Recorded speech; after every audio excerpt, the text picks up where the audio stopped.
और आप बता दें अपने दर्शकों को, प्रधानमंत्री नरेंद्र मोदी इस वक्त विजिटर्स बुक में अपने कमेंट्स लिखते हुए एबीपी न्यूज संवाददाता आशीष कुमार सिंह हमारे साथ मौजूद हैं। आशीष, देख रहे हैं विजिटर्स बुक में प्रधानमंत्री नरेंद्र मोदी अपनी टिप्पणी दे रहे हैं।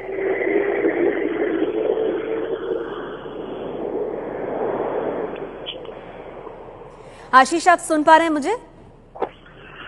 जी, मैं आपका सवाल दोहराएंगी? जी आशीष, हमने देखा इन तस्वीरों में कि प्रधानमंत्री नरेंद्र मोदी ने विजिटर्स बुक में अपना जो संदेश था वो लिखा और अब उन्हें कुछ भेंट भी किया जा रहा है वहां पर।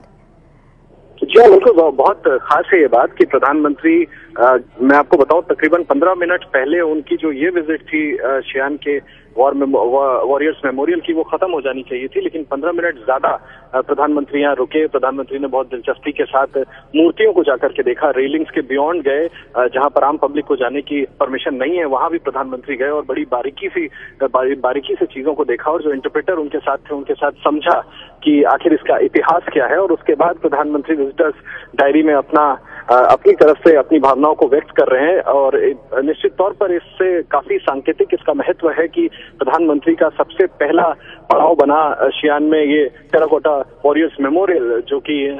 उस इलाके में है जो कि चीन के राष्ट्रपति शी जिनपिंग का होम टाउन है, उनकी पैदाइश यहाँ की है। यहाँ पर उन्होंने बुलाया अपने शहर को दिखाने के लिए प्रधानमंत्री नरेंद्र मोदी को, और इतनी दिलचस्पी खुद जागी प्रधानमंत्री में कि प्रधानमंत्री ने जाकर बाकायदा मूर्तियों के बीच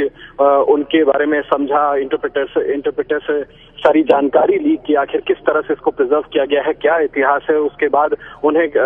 प्रोटोकॉल के तहत तोहफा भी भेंट किया जा रहा है चीनी सरकार की तरफ से। इसके बाद खुद चीन के राष्ट्रपति से उनकी यहाँ पर मुलाकात होनी है। ठीक उसी तरह के दृश्य दिखेंगे जिस तरह के जब चीन के राष्ट्रपति भारत आए थे और प्रधानमंत्री ने उनको होस्ट किया था अपने राज्य गुजरात में। मैं आपको बताना चाहूंगा, बतौर मुख्यमंत्री प्रधानमंत्री मोदी पहले यहाँ आ चुके हैं, लेकिन बतौर प्रधानमंत्री साल भर के भीतर चाहते थे वो कि चीन का दौरा करें और चीन का दौरा वो कर रहे हैं। ये अपने आप में काफी महत्व रखता है। और जैसा मैंने आपको बताया कि सभी की निगाहें इस बात पर हैं कि जब उनकी मुलाकात आज दोपहर होती है चीन के राष्ट्रपति से, तो उसमें उन दोनों के बीच में आपसी किस तरह का तालमेल दिखता है और किन मुख्य बिंदुओं को दोनों पक्ष एक दूसरे के साथ उठाते हैं, किन चीजों पर सहमति बनती है, क्योंकि करार बहुत बड़े बड़े होने हैं। जिस उद्देश्य के साथ प्रधानमंत्री यहाँ आए हैं, मेक इन इंडिया कॉन्सेप्ट को यहाँ पर पुश करने का, उनके सामने बड़ी चुनौती है कि चाइना के प्रोडक्ट से भारतीय मार्केट पूरी तरह से पटा पड़ा है। ऐसे में जो ट्रेड इम्बैलेंस है उसको कैसे दूर किया जाए, उसकी एक तरह से शुरुआत हो गई है। और यहाँ पर आकर के सांस्कृतिक एक अप्रोच दिखाया गया है दोनों पक्षों की तरफ से कि ऐसे ऐतिहासिक शहर से शुरुआत की जाए जो कि चीन के राष्ट्रपति का अपना होम टाउन है, और जो जेस्चर प्रधानमंत्री मोदी ने भारत में दिखाया था चीन के राष्ट्रपति के प्रति, उसको रेसिप्रोकेट करके कहीं ना कहीं म्यूचुअल वार्मथ, एक दूसरे के प्रति बेहतर समझ को दर्शाने की कोशिश की गई।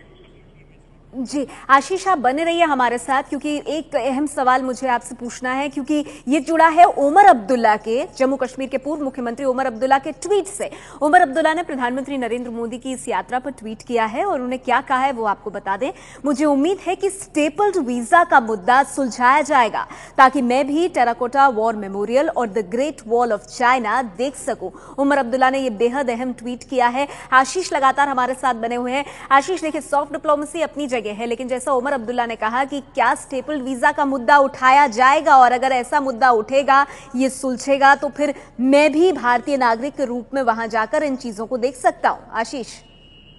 देखिए महत्वपूर्ण है कि भारत के एक बड़े राजनेता हैं जिन्होंने ऐसा ट्वीट किया है, लेकिन ये बात जग जाहिर है और इस बात की हमें भारत सरकार के उच्च सूत्रों से पहले से जानकारी है कि जी हाँ, बिल्कुल स्टेपल्ड वीजा का मसला प्रधानमंत्री बातचीत के दौरान उठाएंगे। सिर्फ चाइनीज प्रेसिडेंट के साथ ही नहीं, जब उनकी कल बायलैटरल मुलाकात चीन के प्रधानमंत्री से होगी उसमें भी इस मसले को उठाया जाएगा और पूरी कोशिश की जाएगी भारत सरकार की तरफ से खुद प्रधानमंत्री के स्तर पर एक बार फिर से कन्विंस करने की चाइनीज लीडरशिप को कि चाहे कश्मीर के नागरिक हो या फिर अरुणाचल के नागरिक हो, उनको स्टेपल्ड वीजा की जगह स्टैम्प प्रॉपर वीजा दिया जाए और इस नीति से चाइना हटे। कुछ दिनों पहले मैं आपको बताना चाहूंगा, जब चीन का दौरा किया था विदेश मंत्री सुषमा स्वराज ने तो बड़ा क्रूशियल एक बयान दिया था कि अगर चाइना वन चाइना की बात करता है, यानी तिब्बत के संदर्भ में उन्होंने ये बात कही थी, तो फिर चाइना को भारत के वन इंडिया कॉन्सेप्ट को भी मानना पड़ेगा। तो निश्चित तौर पर एक तरह से रूपरेखा विदेश मंत्री ने ही तैयार कर दी थी और जैसा मैंने आपको बताया कि उच्च स्तर से हमें जो जानकारी है उसके मुताबिक ये मुद्दा मुखर तरीके से प्रधानमंत्री भी उठाएंगे। अब उस पर किस हद तक वो चीन की सरकार को राजी कर पाते हैं ये देखना अभी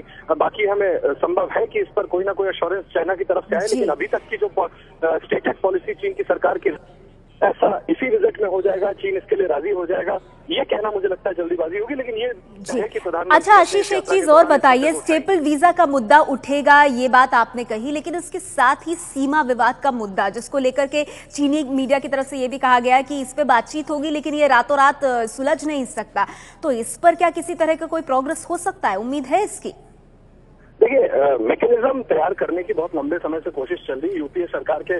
समय ही स्पेशल रिप्रेजेंटेटिव्स का मैकेनिज्म तैयार किया गया था, जिसके बाद एक बॉर्डर मैकेनिज्म की कोशिश लगातार कई राउंड ऑफ बैठक हो चुकी है चीनी प्रतिनिधि और भारतीय प्रतिनिधि के बीच। अजीत डोभाल जो कि नेशनल सिक्योरिटी एडवाइजर हैं, वो भारत सरकार की तरफ से स्पेशल रिप्रेजेंटेटिव हैं। पूरी कोशिश है भारत सरकार की अपनी तरफ से अपने पॉइंट ऑफ व्यू को सामने करके कोशिश करने की कि इस मसले का हल निकले। लेकिन प्रैक्टिकली हमें जो उच्च सूत्रों से पहले से जानकारी नहीं है, उसके मुताबिक कोई बहुत बड़ा यहाँ पर फैसला नहीं होने जा रहा है। सिर्फ दोनों पक्षों की तरफ से कोशिश होगी कि वो मैकेनिज्म जो डेवलप करने की कोशिश की जा रही है उसमें 4 कदम और आगे बढ़ सके तो संभव है कि जो ट्रैंक्विलिटी, जो पीसफुल माहौल कम से कम बॉर्डर पर मेंटेन कर सकी है भारत और चाइना की फौजें आज तक, जो कि पिछले कई सालों में भारत और पाकिस्तान की तरह हम नहीं देखते कि यहाँ पर गोलियां चलती हैं। कोशिश यही होगी कि पीस और ट्रैंक्विलिटी बरकरार रहे, लेकिन कोई बहुत बड़ा फैसला हो जाए ऐसा लगता नहीं कि इस विजिट में ऐसा कुछ हासिल हो सकेगा।